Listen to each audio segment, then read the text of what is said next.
Hello, friends. Today we are going to discuss about geosynthetic application in a RE wall. RE wall, as you know, is very popular nowadays, particularly in earthquake-prone zone. It performs very well because it's a flexible wall. So, unlike reinforced concrete wall, this wall can sustain and can remain stable during the onslaught of earthquake or any dynamic forces, and it is very popular in India and across the globe. Its applications ranges from waterfront structure. Even you can see it in highways and various other applications. You can find it out for mass transit system also. You have this, so there is a having huge application, and particularly I am going to talk about geogrid reinforced earth wall. As you know, the material geogrid, being a geosynthetic material, is quite popular in reinforced earth wall. So today, our this video is going to be analysis and design of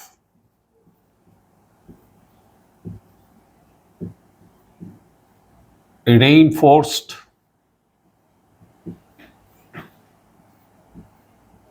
earth wall. We call it RE walls, reinforced earth walls. So, any analysis and design, what is the general consideration that you should know?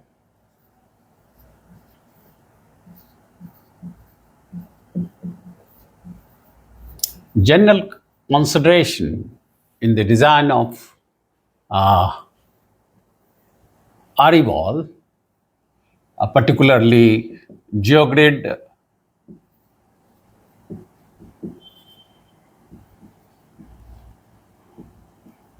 reinforced earth wall.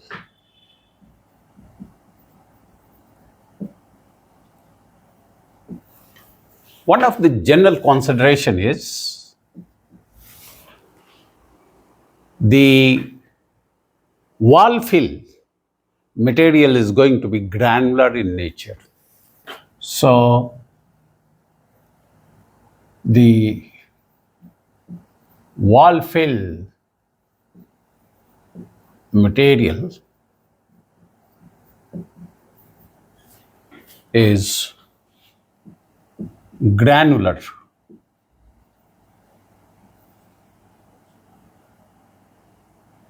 soil, or we can say it is pie soil. Normally, it is free draining, well graded sand. So you can use this material as a wall fill. The second important consideration is there that there is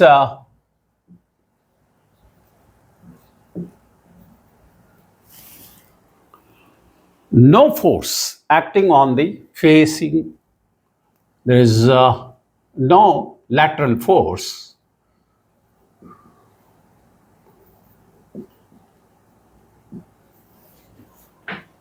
acting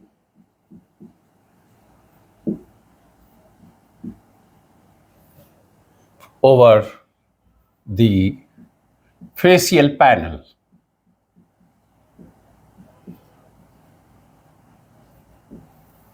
If you see a RE wall,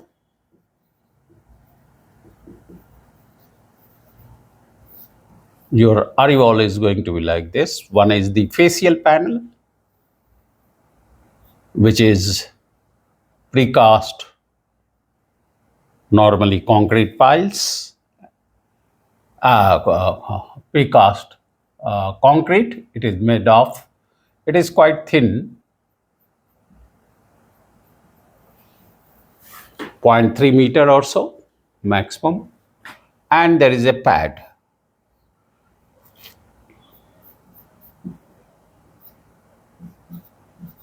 No foundation is required, and these are called the facial panels made of precast concrete. And you have got the RE walls, geogrid reinforcement,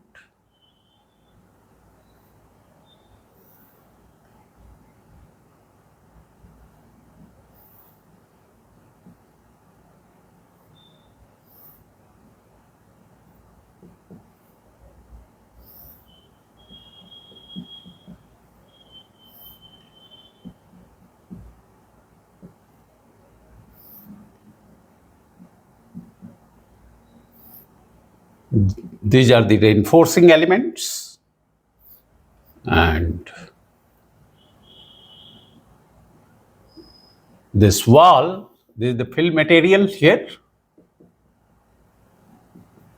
You can show it by some other. So these are the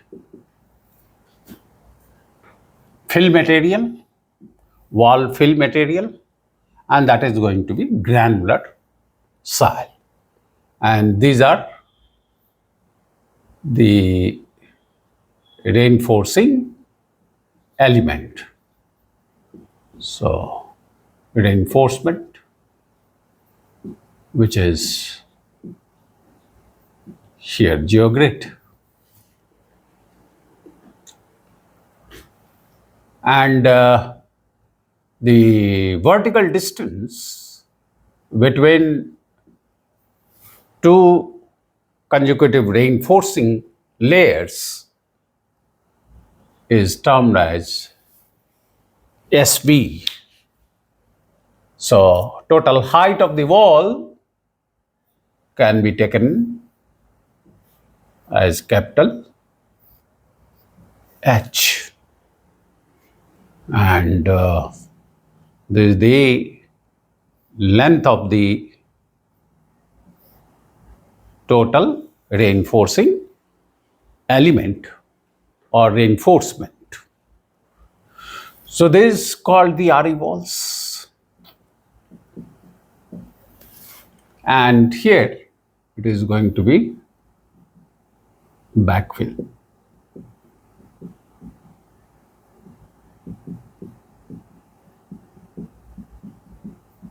So this is called backfill. So backfill and wall fill. So this is called wall fill.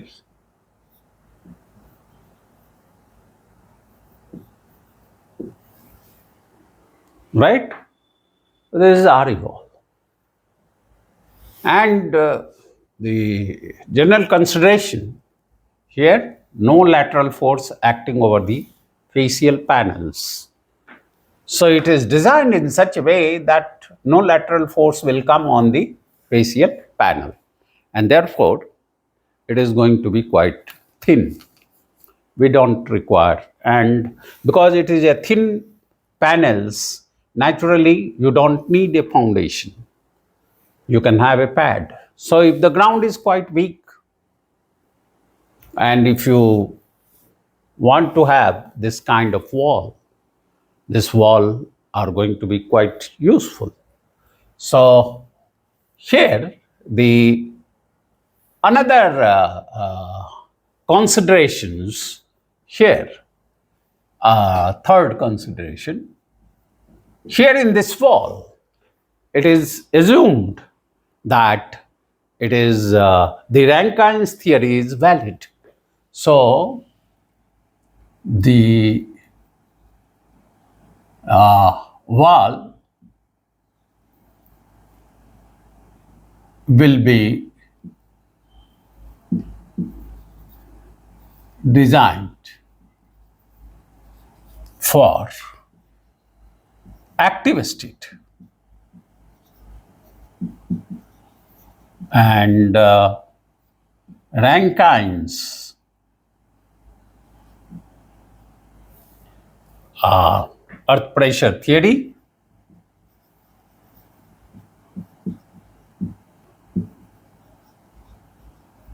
is valid. Therefore, where will be the failure plane? Failure plane here will be inclined at an angle of 45 plus pi by 2. So here this is the slip plane or slip surface. So this is going to be the slip surface, and this is inclined with the horizontal at an angle which is with the horizontal. This angle is given as 45 plus pi by 2, phi r. If I say that the angle of friction is phi r, it will be phi r by 2. So this is also one of the assumptions that you should have it. And the frictional resistance will come from, so the fourth general consideration is the frictional resistance. Frictional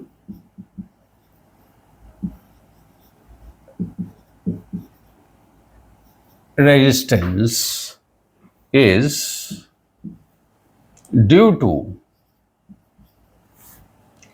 the geogrid or due to the reinforcing element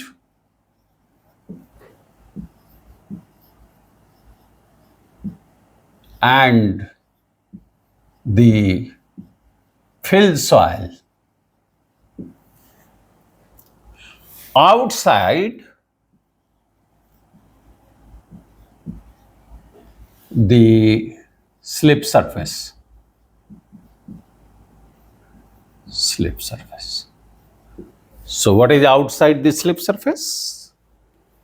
You can see there is the total length L of the reinforcing element. So outside this, there is the length from here to here. If I consider this, here it is here to here.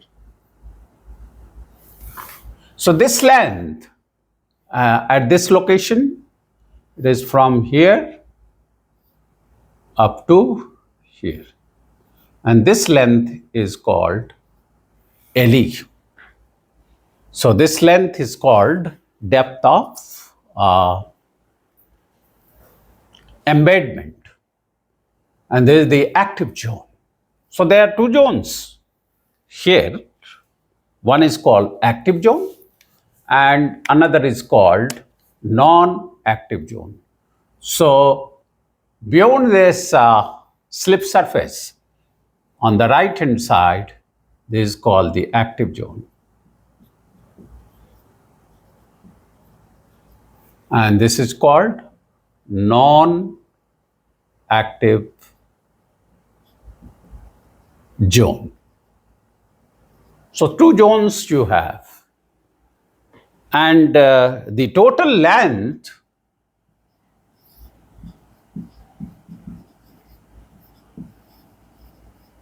of the reinforcing element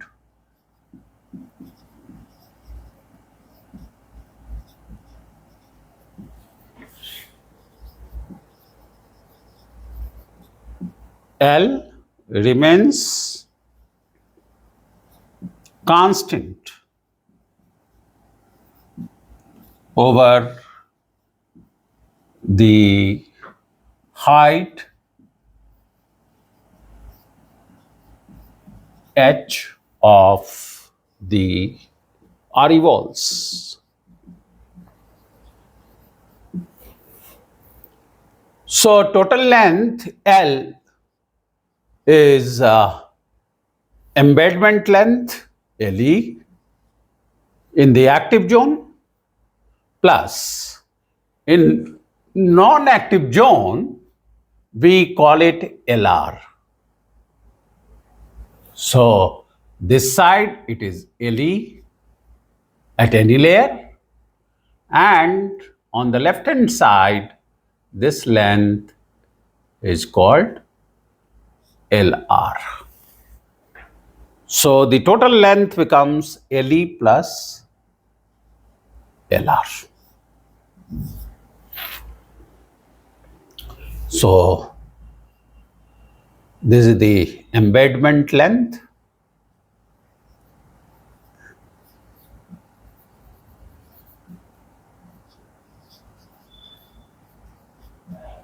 and this is the zone, which is a non-acting zone. So in the non-acting zone, length in non-acting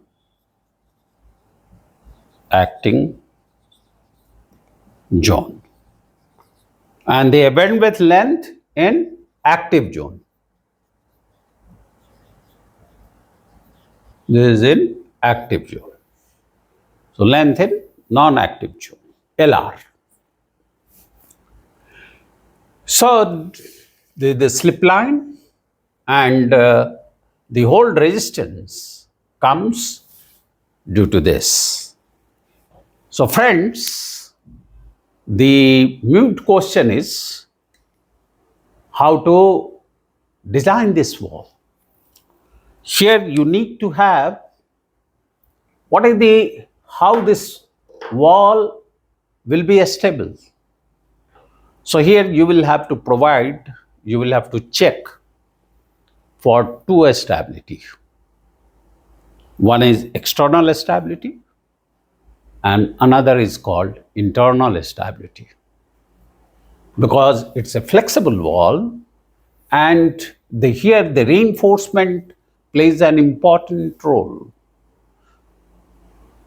So you will have to check for internal stability, that the reinforcement which you are providing in the wall fill should not undergo tension failure. It should have adequate frictional resistance. It should not be pulled out. So two internal checks must be provided. What are those two internal checks? External checks we all know for any wall. It is going to be sliding, checks for sliding, checks for overturning, check for bearing capacity.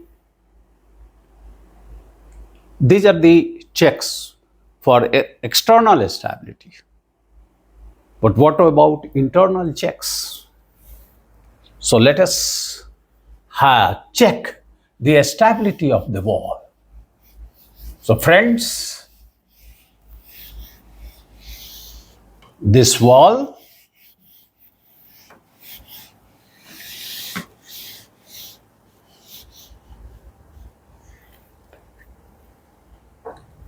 can have the surcharge.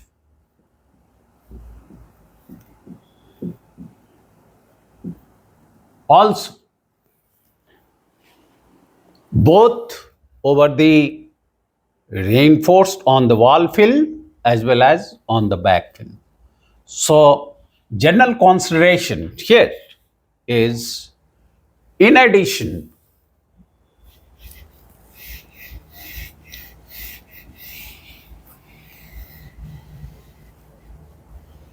This areoles can be also subjected to the surcharge. So surcharge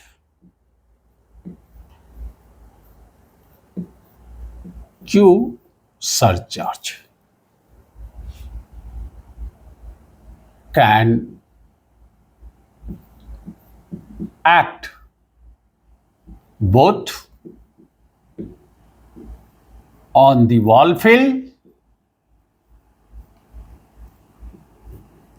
and backfill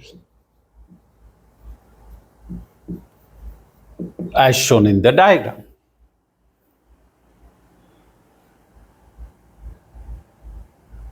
Having said this, QS is going to increase the lateral thrust if it is acting on the backfill.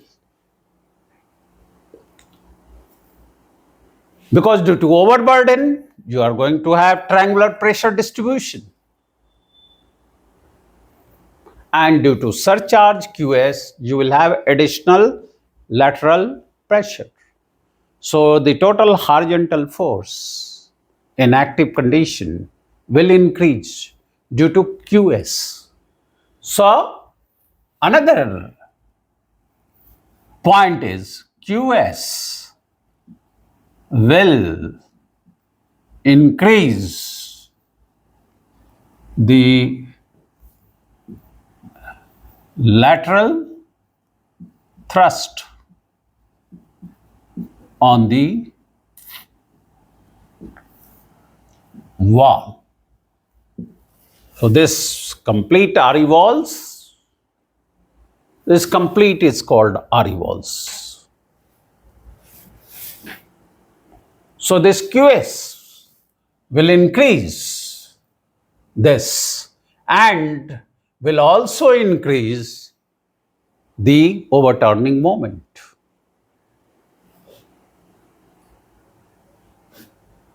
Naturally, you should always take into consideration this surcharge. And surcharge QS on the wall fill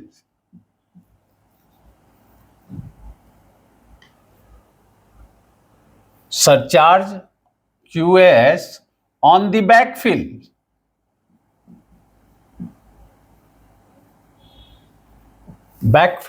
will increase the lateral thrust on the wall, and QS on the wall fill here up to here.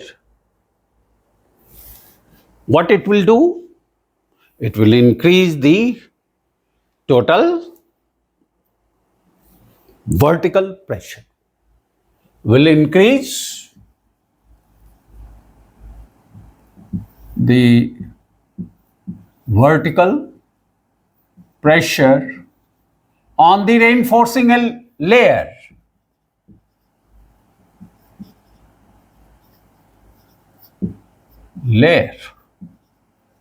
Thereby, what will happen? The frictional resistance, thereby increasing the frictional resistance.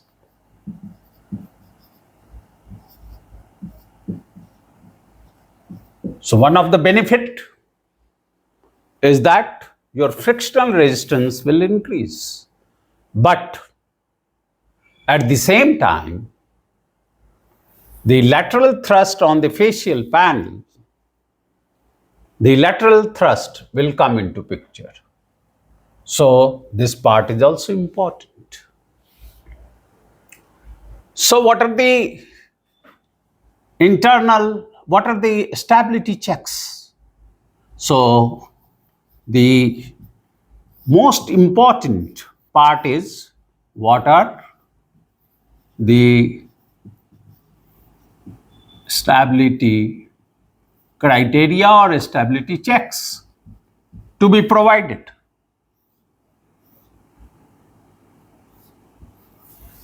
The first check is called check for internal stability. Check for internal stability. What is this internal stability? The internal stability means no tension, failure of the reinforcing element. Whichever reinforcing element you are using, reinforcing element. Presently, we are using Geogrid. It could be other materials too. It could be geotextile, it could be metallic strips, anything. Geosynthetic strips. So first check is there should not be any tension failure. The material which you are providing must resist the tension force that is going to develop in the reinforcing element because of the horizontal force generated due to overburden and due to the surcharge over the wall film.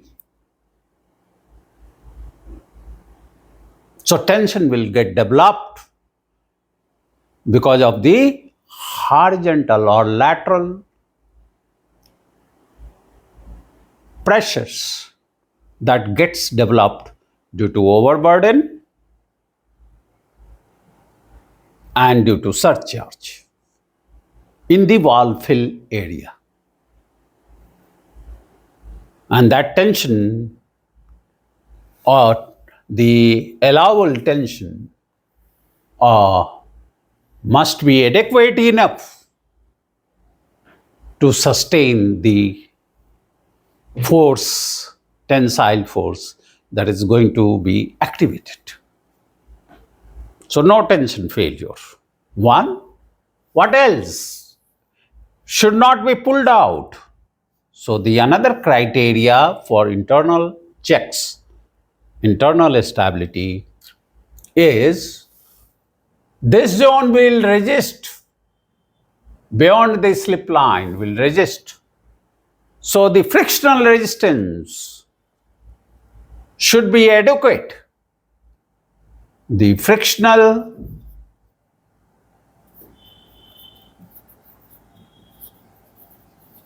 resistance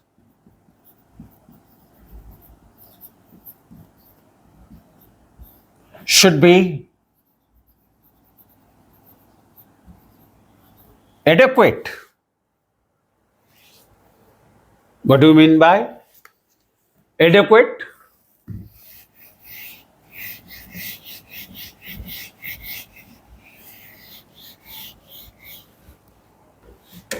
The frictional resistance should be adequate so that the reinforcing element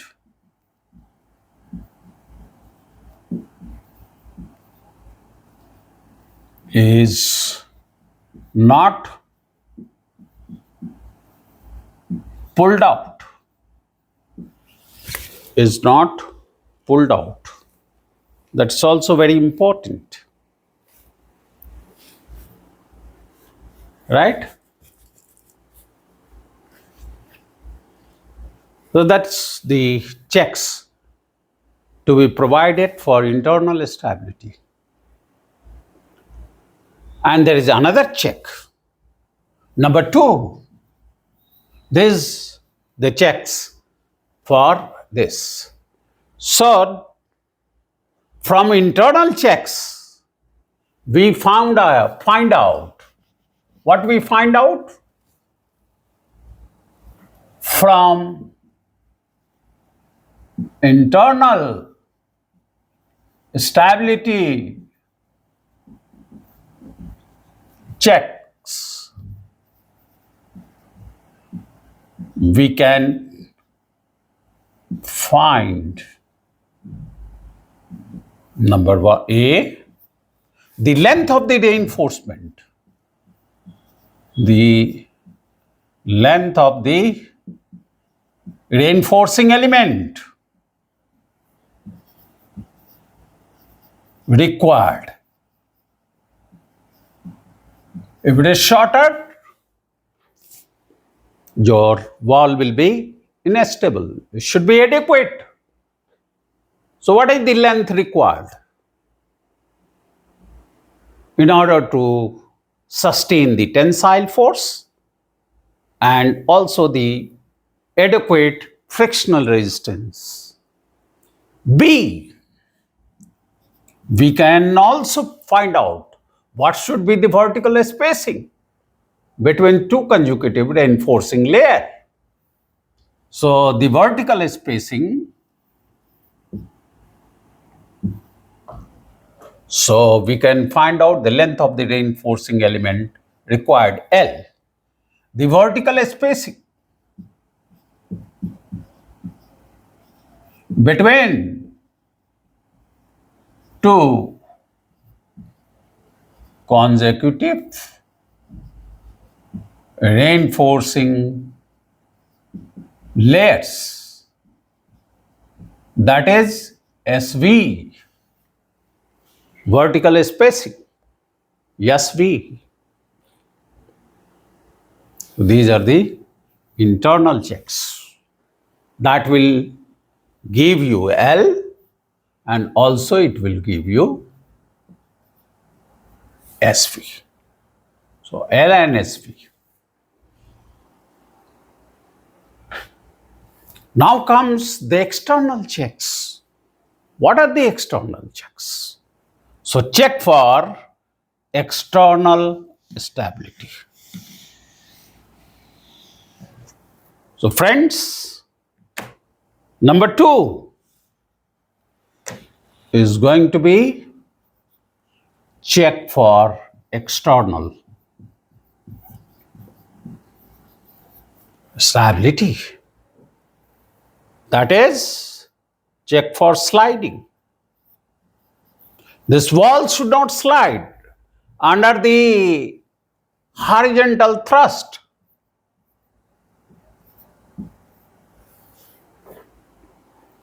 Coming from the backfill.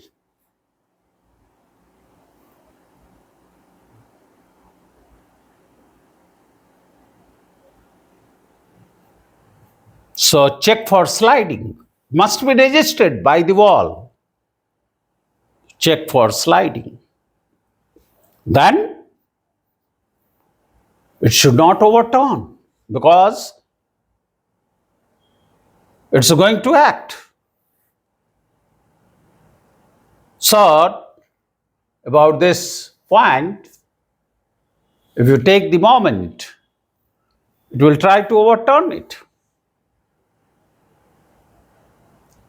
And it has to be resisted due to its own weight, due to gravity. So check for sliding of the wall, check for overturning. So check against overturning, and also the checks against bearing capacity failure.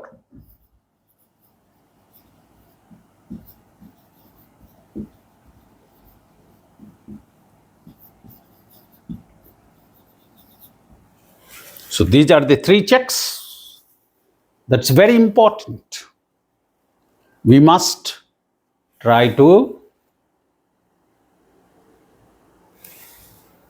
give all the checks. So let us first look for the internal stability. That's more important. And then we will see how to provide the checks for external stability against sliding, against overturning, and against bearing capacity failure. The factor of safety you will have to find out against sliding, the factor of safety against overturning, the factor of safety for bearing capacity. This should be greater than 1.5. This should be greater than 2. And this should be greater than 3 or equal to, greater than equal to.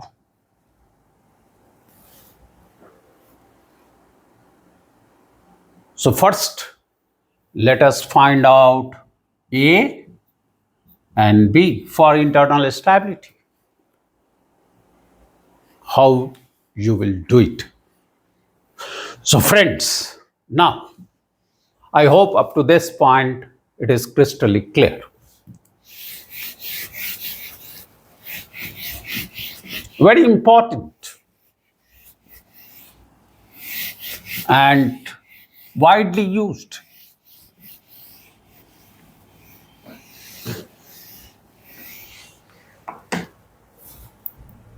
So now check for internal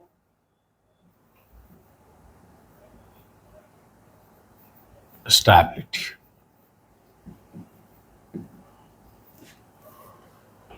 of the RE wall.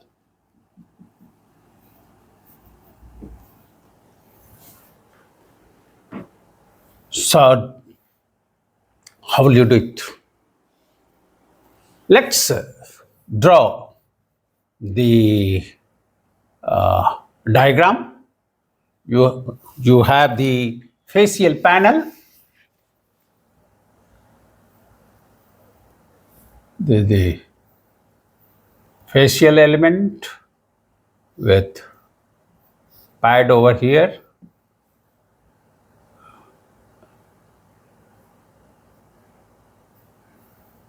and these are the reinforcing elements, Geogrid,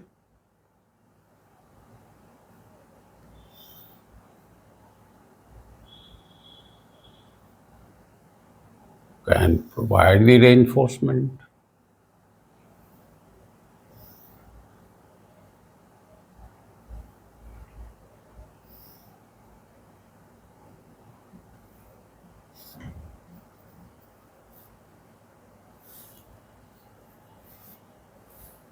H is the height of the RE wall. This is going to be, so the wall fill.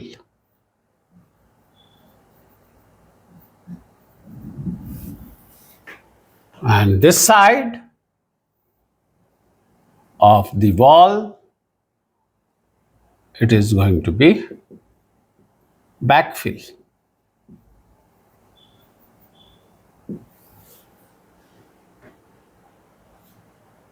So the very first check is for no tension failure.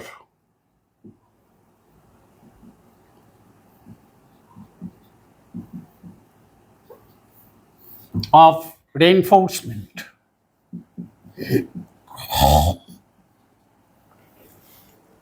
The reinforcing element must not fail. So here the properties of the wall fill, the angle of internal resistance phi for the wall fill is the reinforced zone. So we will say for the wall fill it is phi phi r for the reinforced zone, and for the backfill, here it will be phi backfill, gamma backfill. Here it will be gamma r. So free draining material, granular material is being used over here. And this is the height of the wall. And we know that the failure plane, the slip plane, or the slip surface like this. So, due to overburden, so we will consider the wall fill properties. Phi r, angle of internal friction of the soil wall fill material, and gamma r is the unit weight of the reinforced zone. So this zone is the reinforced zone. So what is the due to overburden?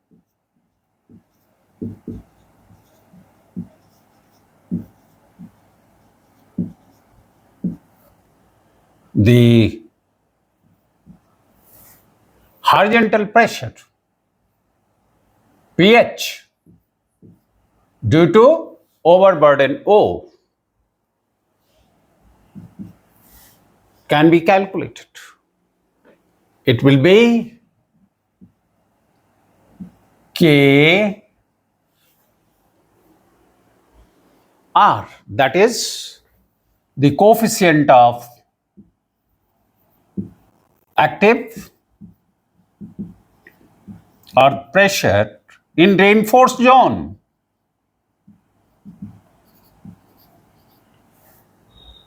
multiplied by the vertical pressure due to overburden. So this will be KAR into gamma R at any depth Z. At any depth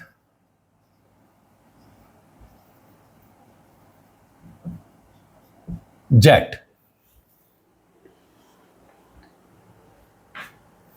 And if there is a surcharge,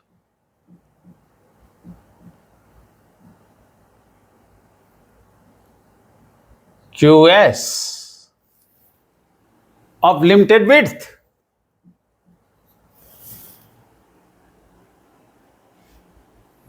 B, if it is completely UDL, then you can find out the horizontal pressure due to Q, that is the surcharge, uniformly distributed, will be KAR into Q at any depth.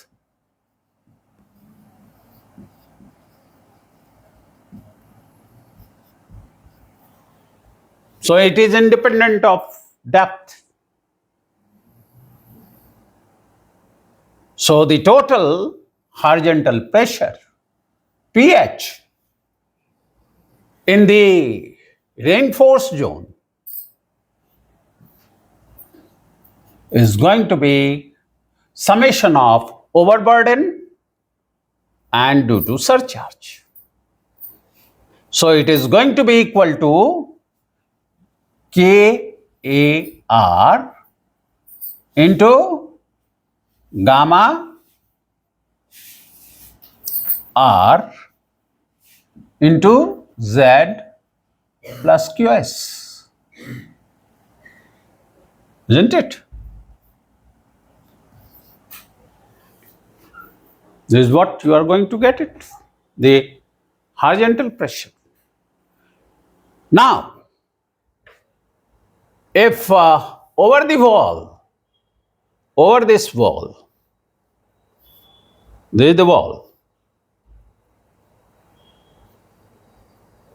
the surcharge is of limited width B at any depth Z, at any layer, you can find it out, at any depth Z, it will be how much? QS into this pH will be KAR into the pressure here at Z, sigma V at Z, the vertical pressure, due to this surcharge of limited width B. This was UDL. This is of limited width.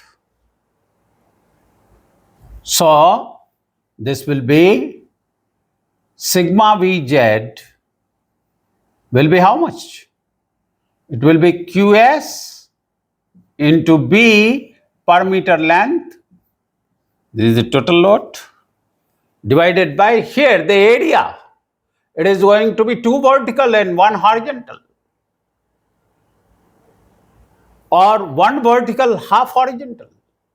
So at Z, it becomes here B plus Z. You know 2:1. This is 2:1. It is increasing. 2 vertical, 1 horizontal. So divided by the area. So B plus Z, linear distance. So it becomes equal to QS into B divided by B plus Z. So you can find it out. And you can add it to overburden. And therefore, finally, what you know is the horizontal pressure that will come into picture due to the reinforcing element. Having got this, how much will be the tension? So tension will depend upon this pH. pH is very important in the reinforced zone. So how will you find it out? So friend, this is going to be the tension which is going to be developed, design tension, is going to be this horizontal force in the reinforcing zone multiplied by what is the vertical spacing, SV. So multiplied by SV. In Geogrid, if it is a strip one, then multiplied by horizontal spacing.